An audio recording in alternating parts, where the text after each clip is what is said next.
फिर दूसरी बार में कवि सम्मेलन के लिए चुनते हैं, फिर तीसरी बार में उसका तीजा करके भेजते हैं। ये सब मैं आपको इसलिए कह रहा हूं क्योंकि भाई साहब इसमें समस्या है।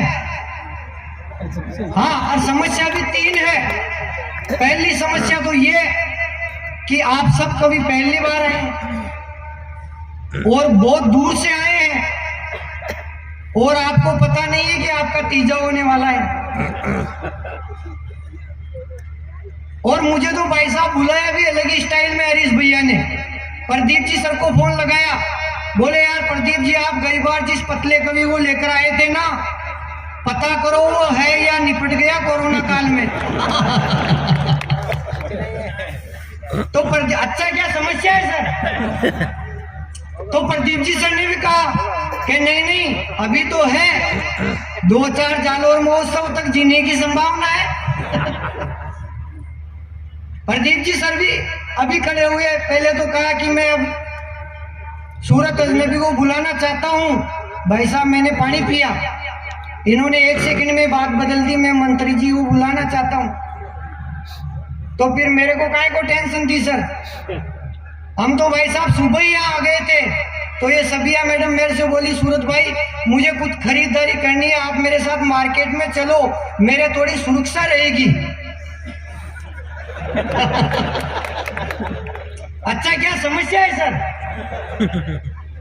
मैडम बोली मेरे साथ चलो, मेरे थोड़ी सुरक्षा रहेगी। मैंने कहा मैडम मैं आपके साथ चलूंगा, आपके तो सुरक्षा रहेगी पर मेरे असुरक्षा बढ़ जाएगी। क्योंकि भाई साहब बीच में मान लो लड़ाई झगड़ा हो जाए तो मेरा दिमाग खराब है, मैं तुरंत मरण पे आ जाता हूँ। सामने वाला मारण पे तो अपन भी तुरंत मरण पे।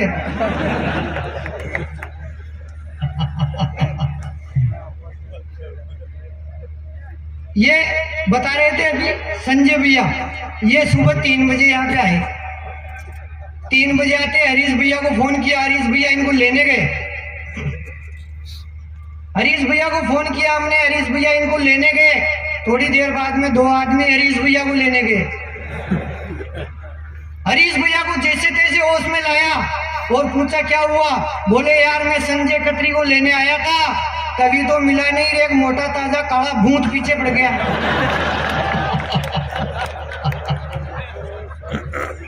जैसे तैसे इनको लेकर आए और नैना मैम का फोन आ गया, बोली मैं भी आ गई। तो हमने संजय खत्री जी को कहा मैं रखता हूँ और फिर जो आप आदेश देंगे मैं पढ़ना चाहता हूँ। स्वागत है भाई साहब, स्वागत। हरीश जी पढ़ता हूँ कि मैंने पूछा राजनीति से, संसद के गलियारों से, मैंने पूछा जाकर के घर के जलते अंगारों से, मैंने पूछा जाकर के गंगा की पावन धारा से, मैंने पूछा मंदिर से, मस्जिद से और गुरुद्वारा से, कि मैंने पंडित से पूछा, मैंने मुल्लाओं से पूछा।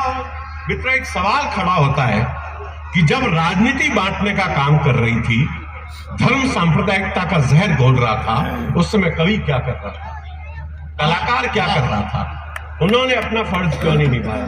इसलिए पंक्तियां पढ़ता हूं कि मैंने पंडित से पूछा, मैंने मुल्लाओं से पूछा, मैंने अपने युग की कविता और कलाओं से पूछा कि फर्क हुआ क्यों हिंदू मुस्लिम पूजा और अजान में, मिलकर गाए वंदे मातरम भारत माँ की शान में, मिलकर गाए वंदे मातरम भारत माँ की शान में, मिलकर गाए वंदे माँ। संवेद तालियां बजाए एक बार, अगर आप माँ की वंदना पढ़ रहा हूं मैं। मिलकर गाए वंदे मातरम भारत माँ की शान में। सुने पंक्तियां कि मिलकर गाए वंदे मातरम भारत माँ की शान में, कि फर्क किया किसने है चेहरों से इन सर के ताजों में, फर्क किया किसने है देखो पूजा और नमाजों में, फर्क किया गालिब की गजलों तुलसी की चौपाई में, फर्क किया किसने है हिंदू मुस्लिम भाई भाई में, कि फर्क किया उगते सूरज में और माथे की बिंदी में, फर्क किया किसने है उर्दू में और किसने हिंदी में, फर्क किया अभिवादन करते हाथों और आदाब में, फर्क एकता के सपने में और सुनहरे ख्वाब में, फर्क एकता के सपने में और सुनहरे ख्वाब में। कैसे भूल हुई खुद हमसे अपनी ही पहचान में, मिलकर गाएं वंदे मातरम भारत माँ की शान में, मिलकर गाएं वंदे मातरम भारत माँ की शान में। और पंक्तियां सुने आप कि भिन्न भिन्न फूलों को देखा जाकर के उद्यानों में, सबने केवल खुशबू गाई है अपनी मुस्कानों में। फूल ये नहीं देखता कि उसकी खुशबू किसी मुसलमान तक जा रही है, हिंदू तक जा रही है। चांद जब निकलता है तो ये नहीं देखता कि मेरी रोशनी किसी गरीब की झोंपड़ी पे पड़ रही है, अमीर की कोठी पे पड़ रही है। ये वंदे मातरम है कि भिन्न भिन्न फूलों को देखा जाकर के उद्यानों में, सबने केवल खुशबू गाई है अपनी मुस्कानों में। जैसे नदियों की कलकल में प्रेम समंदर का देखा, भटके राही की आंखों में सपना जो घर का देखा। कि सूरज ने उजियारा चंदा ने है शीतलता बांटी, जैसे अन्न उगाकर सबका करती अभिवादन माटी। उसी पेड़ के तले मिली है हर पंथी को छाया है, जिसकी डाली पर पंछी ने गीत प्रेम का गाया है, जिसकी डाली पर पंछी ने गीत प्रेम का गाया है। हम सब वैसे पेड़ बने भारत माँ के उद्यान में, मिलकर गाएं वंदे मातरम भारत माँ की शान में, मिलकर गाएं वंदे मातरम भारत माँ की शान में। और मित्रों, चार पंक्तियां अपनी साझा संस्कृति को गाता हूं, चार पंक्तियों में निवेदन करता हूं कि जिसने गुरुद्वारे में जाकर अपना मत्था टेका था, उसको मस्जिद में हमने सजदा करते भी देखा था। कि जिसने, आज भी देखिए आप मुहर्रम के दिनों में जब ताजिए निकलते हैं तो हिंदू माएं अपने बच्चों को कहती है कि इसके नीचे से निकल, तुझे साल भर तक बुखार नहीं आएगा। ये हमारी आस्था है कि जिसने गुरुद्वारे में जाकर अपना मत्था टेका था, उसको मस्जिद में हमने सजदा करते भी देखा था। मंदिर की सीढ़ी पर चढ़कर जिसने जोत जगाई थी, उसने ढाई आखर की कबीरा की प्रीत जगाई थी। कि मैंने धरती से सीखा है, मैंने अंबर से सीखा, उत्तर के प्रहरी हिमगिर से और समंदर से सीखा। हिमगिर को लंगड़ा क्यों कोई करे लांघने की कोशिश, छलनी में है व्यर्थ दोस्तों महक बांधने की कोशिश, छलनी में है व्यर्थ दोस्तों महक बांधने की कोशिश। हम सब ऐसे फूल बने भारत माँ की गुलदान में, मिलकर गाएं वंदे मातरम भारत माँ की शान में, मिलकर गाएं वंदे मातरम भारत माँ की शान में। और मित्रों, गीत की अंतिम पंक्तियां पढ़ता हूं। हमारे जो समाज रचेता लोग हैं, उन्होंने हमारी एकता के ऐसे अभेद गढ़ बनाए हैं। आपके बीच में पंक्तियां रखता हूं, बात आप तक पहुंचे, मुझे समर्थन दे। पढ़ता हूं कि मिलकर गाएं वंदे मातरम भारत माँ की शान में, कि नहीं हिमालय पार साथ हम खेले थे विंध्याचल में। बाहर से नहीं आए, सब हम यहीं पे बड़े हुए पले हुए। कि नहीं हिमालय पार साथ हम खेले थे विंध्याचल में, तुलसी गालिब दोनों खेले भारत माँ के आंचल में। यहाँ प्रीत की जीत सदा है और घृणा की हार है, यहाँ कृष्ण राधा को गाते लंगा मांगणियार है। लंगा और मांगणियार मुस्लिम जाति, लेकिन कृष्ण के चरित्र को गाती है। अल्लाह जलाबाई की आप पूरी गायकी देखें, उसमें कृष्ण के चित्र आपको भरे पड़े मिलेंगे। पंक्तियां पढ़ता हूं, आपकी तालियां चाहता हूं मित्रों। कि नहीं हिमालय पार साथ हम खेले थे विंध्याचल में, तुलसी गालिब दोनों खेले भारत माँ के आंचल में। यहाँ प्रीत की जीत सदा है और घृणा की हार है, यहाँ कृष्ण राधा को गाते लंगा मांगणियार है। साथ साथ नाचे गाए हैं तीज और त्योहार में, साथ खड़े देखा दोनों को ख्वाजा के दरबार में। साथ साथ देखी की है ईश्वर अल्लाह की जागीर को, साथ साथ बजते आए हैं यहाँ राम सा पीर को, साथ साथ बजते आए हैं यहाँ राम सा पीर को।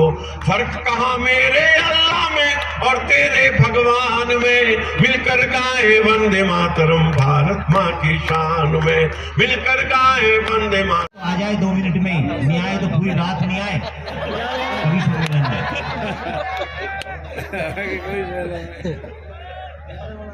तालियां बजा दिए। इस हास्य के डायनासोर के लिए तालियां होनी चाहिए। ऐसा नहीं है, आप डरो मत, मंत्री महोदय बैठे हैं इसलिए आप हंसो ही नहीं। ये कोई बात है कि देखिए जो हंसता है वो स्वर्ग में जाता है, और जो हंसाता है वो जहां भी जाता है वहीं स्वर्ग बनाता है। या थोड़ा सा 2 मिनट हंसने से, मुस्कुराने से फोटो अच्छी आ सकती है, तो हंसने क्या जो आपको हंसना ही है। सब हंस रहे हैं, चलिए। हाँ डायनासोर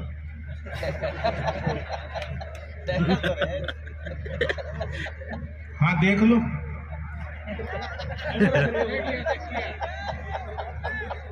देख लो देश का ये काला दंदी अब गुलाबी हो रहा है। मैं आया जब से मेरी सुंदरता का बखान कर रहे हैं।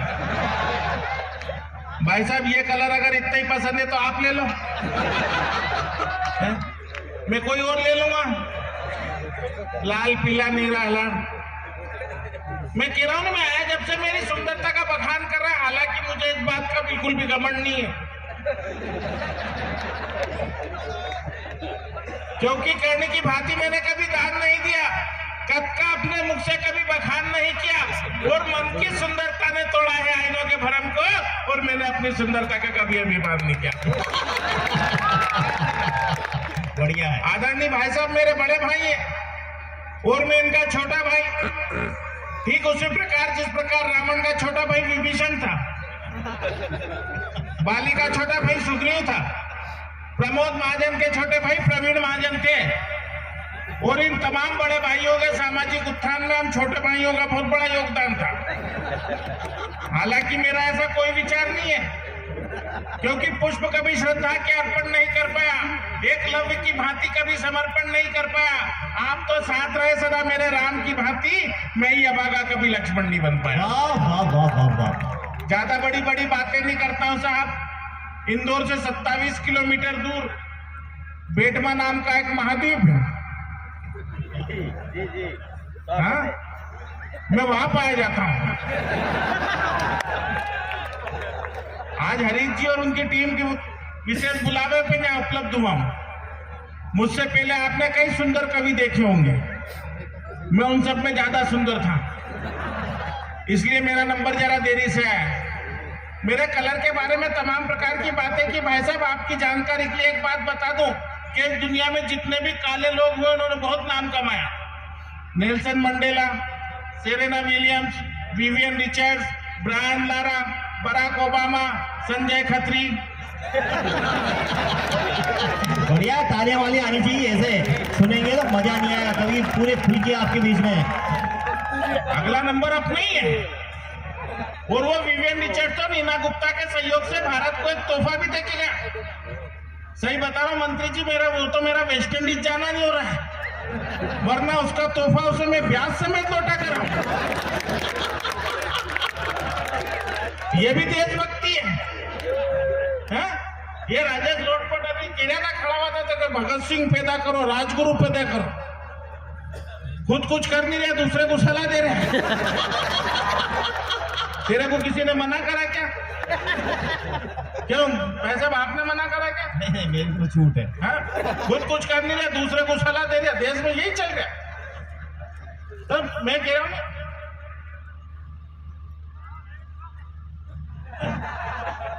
नहीं भैया, मेरा छोटा मेरे बारे में किया जा रहा था, इतना बड़ा न काला भूत नहीं है ये, नहीं ये दुबला पतला कुछ नहीं। सही बात तो है नहीं, वो कहते नहीं कोई पौधा पूरा होता ही नहीं ना बाहर आ जाता है। ये पूरा पका ही नहीं, आधा ही फल ही है।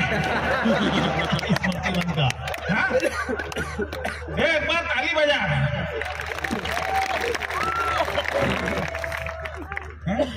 नहीं मैं कह रहा हूँ, सही बता रहा हूँ। मैं कह रहा था कि भगत सिंह पैदा करो, राजगुरु पैदा, खुद कुछ कर नहीं रहा है। मैं बता रहा हूँ भाई साहब, सही बता रहा हूँ, मेरा वेस्ट इंडीज जाना है, वरना उसका तोहफा में प्याज समेत लौटा कर रहा हूँ।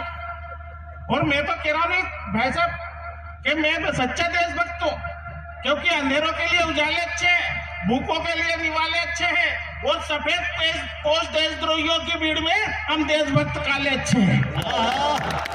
और सफेद पोष देशद्रोही इसलिए कहना पड़ता है क्योंकि एक सफेद पोष खड़ा होकर कह देता है कि मेरी गर्दन पे छुरी रख दो तो भी मैं भारत माता की जय नहीं बोलूंगा। समस्या ये नहीं कि उसने बात बोली, समस्या है कि जिस वक्त उस बेवकूफ नालायक ने बात बोली, यदि वो छुरी उसकी गर्दन की बजाय उसकी जुबान पर रखी होती तो समस्या खड़ी नहीं होती है? और उसके बाद बड़े बड़े कवियों ने बड़ी बड़ी कविताएं लिखी, मैंने तो भाई साहब केवल 4 पंक्तियां लिखी है। स्वागत है आपका। और आपको लग जाए कि अगर पंक्तियां सही हो गई तो तालियां बजा के मुझे आदेशित कर दीजिएगा। मैंने कहा कि गलती कोई भी, हर पिता को अपनी वसीयत बच्चों में बराबर बांट देनी चाहिए, गलती कोई भी करे उसे बराबर डांट देनी चाहिए, और जो जुबा भारत माता की जय ना बोल सके, मेरा तो कहना है जुबा को ही काट देनी चाहिए। बोले भारत माता की, भारत माता की, वंदे। आंदोलन समाप्त। तो जूते की पालिश वाला गया, कहने लगा भाई साहब पालिश करवा लो। मैंने कहा रहने दे यार, प्रोग्राम में जाना। कहने लगा करवा लो भाई साहब, ऐसी करूंगा कि जूते में आपका मुंह दिखाई देगा। ये हरीश जी मेरे साथ थे, कहने लगे क्यों झूठ बोलता है, इसका तो कांच में भी दिखाई नहीं देता। बिल्कुल सच्ची बात बता रहा हूँ, मैं और मेरी पत्नी बाजार गए, पत्नी ने जिद करी कि मुझे जनरल स्टोर से कुछ सामान खरीदना। मैंने कहा चलो। दुकानदार के पास गए, दुकानदार ने पूछा भाभी जी क्या चाहिए, पत्नी ने कहा नेल पॉलिश। दुकानदार ने फिर प्रश्न किया भाभी जी कौन से कलर की दिखाऊं, पत्नी ने कहा स्किन कलर की दिखा दो। अच्छा, दुकानदार मजाक के मूड में तत्काल पूछ पड़ा भाभी जी किसके स्किन के कलर की बताओ, आपकी के भाई साहब के स्किन के कलर की। मुझे तो लोग सलाह भी उल्टी उल्टी देते हैं। मेरा एक मित्र कहने लगा संजय भाई ऐसे ऐसे नाखून घिसा करो। मैंने कहा क्यों, तो क्या ऐसे ऐसे नाखून घिसने से बाल काले रहते, सफेद नहीं होते। मैंने कहा भैया अपना तो सब कुछ काला, तू तो सफेद करने के लिए बता। ये भाई साहब बड़े बड़े प्रोग्रामों में जाते हैं, मुझे तो मालूम है। कलकत्ता एक प्रोग्राम में गए मैं, भाई साहब, और साबिया असर, दुर्घटना वहां भी घटित हुई। इत्तेफाक से उस होटल में आग लग गई, तो फायर ब्रिगेड वाले सबको बारी बारी से फेंकने लगे। सबसे पहले फेंका भाई साहब को 4-6 लोगों ने झेल लिया, उसके बाद फेंका साबिया असर को, तो झेलने वालों में होड़ मच गई। उसके बाद मुझे फेंका, हालांकि मुझे झेलने के लिए 12-15 लोग लगे, किंतु झेलते ही नीचे से चिल्लाए अरे इस जलेबे को तो मत फेंको रे।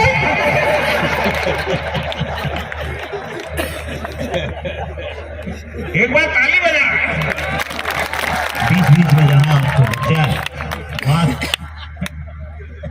नहीं, देखो ताली वाली बजाते रहना, क्योंकि मैं तो बता रहा हूँ साहब, मैं तो ताली आप भी बजा सकते हैं वैसे।